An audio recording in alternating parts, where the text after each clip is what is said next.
Hello friends, आज का हमारा टॉपिक है derivation of change in potential energy. Del PE, ये क्या है? डेल डेल का मतलब चेंज, कितना चेंज हुआ पोटेंशियल एनर्जी में। पोटेंशियल एनर्जी का फॉर्मूला हमने इसके पहले के लेक्चर में पढ़ लिया था। क्या था वो? Potential energy equal to minus capital G small M capital M upon R. ये आर क्या था? और अर्थ का रेडियस ऑफ अर्थ। ये है हमारा पोटेंशियल एनर्जी। लेकिन ये क्या है? ये है चेंज इन पोटेंशियल एनर्जी।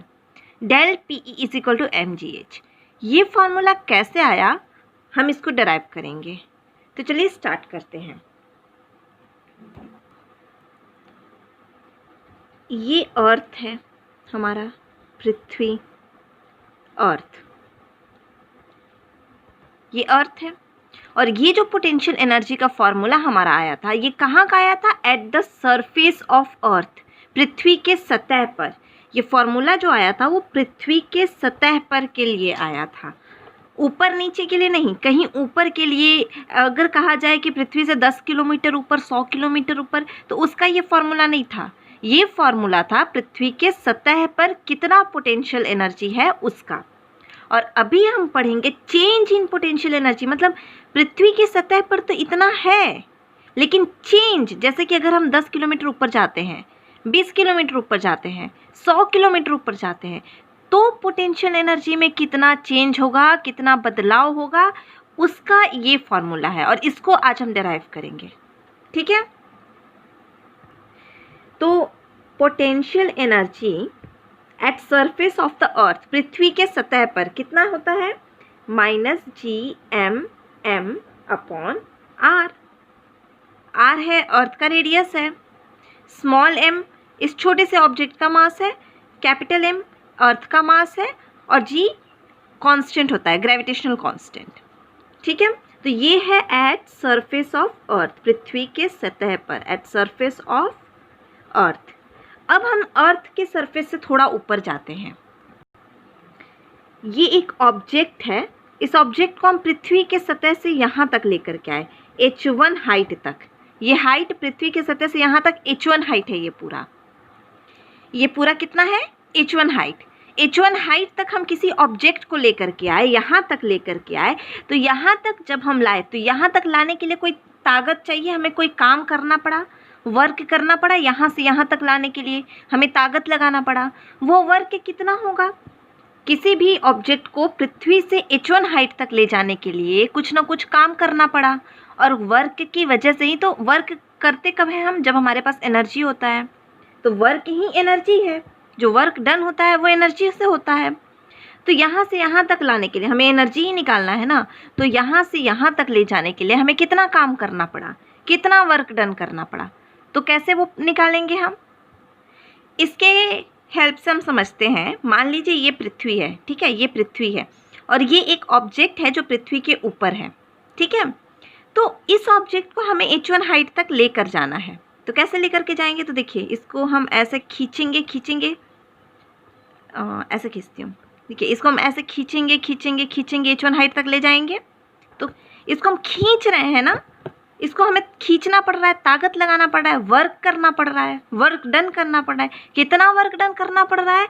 जितना अर्थ इस पे ग्रेविटेशन फोर्स, अपने तरफ गुरुत्वाकर्षण बल लग रहा है, उतना ही हमको इसको खींचना पड़ रहा है ऊपर ले जाने के लिए। इसके ग्रेविटेशन फोर्स के अगेंस्ट हमें काम करना पड़ रहा है। वर्क का फॉर्मूला क्या होता है? Work is equal to force into displacement. किसी ऑब्जेक्ट को ऊपर ले जाने के लिए, अर्थ के ऊपर ले जाने के लिए कोई एक्सटर्नल फोर्स लगाना पड़ रहा है, बाहर से कोई फोर्स लगाना पड़ रहा है। फोर्स कितना लगाना पड़ रहा है? इस ऑब्जेक्ट का जितना मास होता है, फोर्स का फॉर्मूला क्या होता है? मास इनटू स्मॉल जी। पृथ्वी जो गुरुत्वाकर्षण बल अपने तरफ लगा रही है, उसके खिलाफ, उसके अगेंस्ट में हमको ताकत लगाना पड़ रहा है। और जितना इसका वजन है, अगर हल्का चीज़ रहेगा तो हम आसानी से उठा लेंगे, कम ताकत लगाना पड़ेगा। भारी चीज़ रहेगा तो ज़्यादा ताकत लगाना पड़ेगा। तो मास पे भी तो डिपेंड कर रहा है कि हमको फोर्स कितना लगाना पड़ रहा है। तो फोर्स होता है mass into acceleration, m into G. और डिस्प्लेसमेंट कितना है, हम कहाँ तक इसको उठा कर ले गए, h1 हाइट तक, h1। तो हमें कितना वर्क डन करना पड़ा, m इंटू जी इंटू h1, इतना काम हमको करना पड़ा इसको यहाँ से यहाँ तक ले जाने के लिए। ठीक है, तो हम यहाँ पे ऐसे लिख सकते हैं, पोटेंशियल एनर्जी इक्वल टू, ये तो सरफेस पे था, अर्थ के सरफेस पे था, जब हम इसको यहाँ से उठा करके यहाँ ले गए तो हमको इतना ताकत और लगाना पड़ा, तो minus G M M upon R, ये तो पहले से था, इतना ताकत और लगाना पड़ा, इतना काम हमें और करना पड़ा।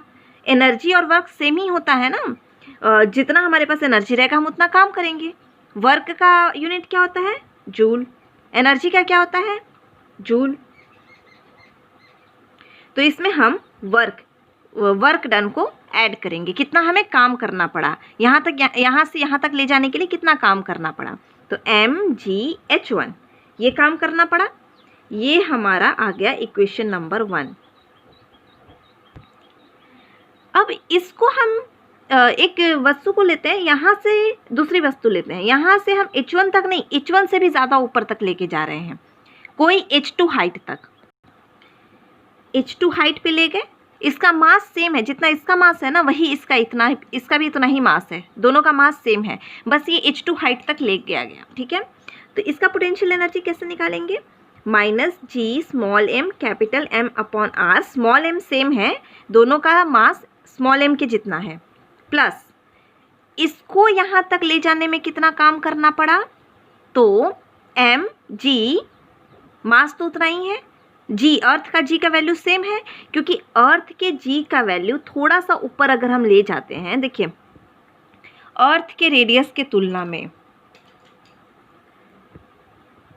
अर्थ का जो रेडियस है ना r, इसकी तुलना में ये हाइट काफ़ी कम होगा। अर्थ मैंने छोटा बनाया है ना, और इसलिए आपको लग रहा है ये इतना बड़ा है, अर्थ तो काफ़ी बड़ा होता है, अर्थ के कंपेयर में ये हाइट काफ़ी कम है। ठीक है, इसीलिए g का वैल्यू यहाँ पे जितना होगा वहाँ पे भी उतना ही होगा, थोड़ा सा डिस्टेंस चेंज होने की वजह से स्मॉल g का वैल्यू चेंज नहीं होगा। हम 10 किलोमीटर ऊपर जाएंगे, 20 किलोमीटर ऊपर जाएंगे, लेकिन अर्थ का रेडियस तो बहुत ज़्यादा है ना, तो उस कंपेयर में तो ये कुछ भी नहीं है, तो थोड़ा सा ऊपर जाने से स्मॉल g का वैल्यू तो वही रहेगा। तो दूसरा वर्क डन, ये दूसरा वर्क डन h2 वाला है, इसको यहाँ तक ले जाने में m वही, मास दोनों का सेम है, स्मॉल m जितना, g वही रहेगा, थोड़ा सा ऊपर ले जाने पे g पे कोई फ़र्क नहीं पड़ेगा, और हाइट h2, ये हो गया हमें इस वस्तु को यहाँ तक लाने के लिए। तो दूसरा अपना इक्वेशन आ गया mgh2, ये हमारा सेकेंड इक्वेशन आ गया। ठीक है, तो अब अगर आपसे क्वेश्चन में ये पूछा कि ये दोनों h1 और h2, इन दोनों के बीच का जो डिफरेंस है ना, इसको हम h ले लेते हैं। ठीक है, तो हमें ये निकालना है कि यहाँ से यहाँ तक ले जाने के लिए कितना काम करना पड़ा, कितना एनर्जी लगा यहाँ से यहाँ तक ले जाने में, तो यहाँ पर ले जाने में जितना एनर्जी लगा यहाँ से यहाँ तक, उसमें से इसको माइनस कर देंगे तो ये वाला निकल जाएगा, ये वाला। तो इक्वेशन 2 में से इक्वेशन 1 को माइनस कर देते हैं। तो चलिए इसमें से इसको माइनस करते हैं, दोनों इक्वेशन को फिर से लिखते हैं। ये पहला इक्वेशन, ये दूसरा इक्वेशन, ये दोनों को एक दूसरे से माइनस करते हैं तो साइन चेंज हो जाएगा, माइनस करते हैं तो नीचे वाले इक्वेशन का साइन चेंज हो जाता है। ठीक है, तो ये माइनस है तो प्लस हो जाएगा, ये प्लस है तो माइनस हो जाएगा, और ये इस PE में से ये PE, ये दोनों PE को घटाएंगे ना जब, तो चेंज इन PE, ये पोटेंशियल एनर्जी ज़्यादा है, सॉरी H2 माइनस H1, ये वाला पोटेंशियल एनर्जी ज़्यादा है, जो ऊपर तक गया था, ये यहाँ तक जो गया था उसमें ज़्यादा हमको पोटेंशियल एनर्जी लगाना पड़ा, इसका कम लगाना पड़ा, तो ये बड़े वाले में से छोटे वाले को माइनस कर देंगे, तो ये बड़े वाले में से पोटेंशियल एनर्जी 1 है, ये पोटेंशियल एनर्जी 2 है, तो इनको ये 2 है, 2 वाले में 2 आया ना, 1 वाले में 1 आया, 1 वाले में 1, 2 में से 1 को माइनस करेंगे तो वही चेंज इन पोटेंशियल एनर्जी, मतलब पोटेंशियल एनर्जी में कितना चेंज हुआ, दैट इज इक्वल टू, दोनों सेम है, एक के पास प्लस है एक के पास माइनस है, ये दोनों कट जाएगा, और ये कितना आएगा, mgh2 minus mgh1, mgh2 minus mgh1, तो del PE equal to mg दोनों में कॉमन है, बाहर निकाल लिए, H2 minus H1। H2 minus H1 कितना है इस फिगर में देखिए, H2 में से H1 जाएगा तो कितना बचेगा, H बचेगा ना। तो यहाँ पे लिख लेंगे del PE equal to mgh। ये आ गया जो हमें डराइव करना था कि पोटेंशियल एनर्जी में कितना चेंज हुआ, mgh के बराबर चेंज हुआ। तो हमें यही डराइव करना था ना। आ गया अपना फॉर्मूला। तो ये था हमारा चेंज इन पोटेंशियल एनर्जी। क्या है, चेंज इन पोटेंशियल एनर्जी। सिर्फ पोटेंशियल एनर्जी नहीं बोल सकते हम इसको चेंज इन पोटेंशियल एनर्जी बोलेंगे। पोटेंशियल एनर्जी में कितना चेंज हुआ उसका फॉर्मूला है ये, ठीक है। तो यहाँ पे हमारा आज का लेक्चर कंप्लीट होता है। धन्यवाद।